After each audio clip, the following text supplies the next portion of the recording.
of hail. Scott Padgett, curious, the storms out west I mentioned, they certainly contain it already tonight, right? They do. It's small hail, maybe marble-sized hail to petty-sized hail in some spots, but the threat is there as we go into the evening hours. And you take a look at the forward sky cam, the time lapse from late this afternoon. It was sunny, it was humid. We had temperatures in the low 80s, but you see there the cloud cover increasing as we went into the evening hours, moisture increasing, and this is all because of the storms out towards the west that are continuing to make their way from west to east. So a severe thunderstorm watch remains in effect for our west counties of North Texas until 1 o'clock in the morning. I'm still over here in the Weather Center because I wanted to track these storms for you, and you can see as we back it up and put this into motion here. All right, it popped off there for me, but I can show you the latest image. And as we zoom in a little bit more, still a jagged line that is showing up. I do want to point out that near the Breckenridge area, just east of Breckenridge, we've seen some storms try to come together a little bit more, making their way off to the east at about 30 miles per hour. So on that track,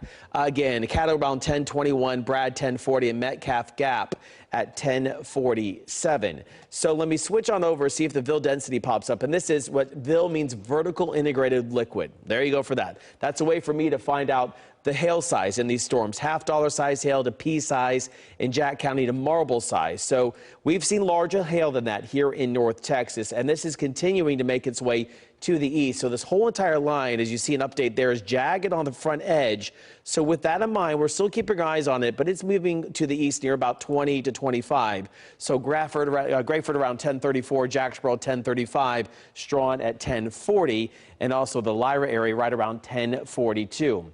With that in mind, and you saw it a little bit earlier, and I'll pop this up here for you and put this into motion, we did see, again, this complex come together. So the future sky forecast is showing that it's going to continue to make its way to the west sides of the Metroplex between about 11 to near midnight, possibly.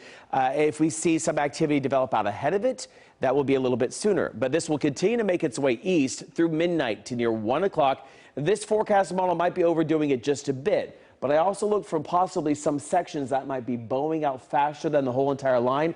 If that happens, we have those straight line wind damaging wind gusts near maybe 60 to 70 miles per hour at the higher end. Now, we're not done. Here we are 8, 9 tomorrow morning to near about 10 to 11. Another round of storms moving their way on through into the afternoon hours. So flooding rain is a possibility. All of this because of this upper level low that's off towards the east, continuing to make its way eastward. And we have energy rotating around that. So multiple rounds of storms are possible. So we do have a slight risk to a moderate risk of, a slight risk to an enhanced risk of severe storms in North Texas tonight into the overnight hours for large hail, maybe damaging winds and flooding rains. That's the other story too. So right now our temperatures are sitting at 73, but the dew point's at 67.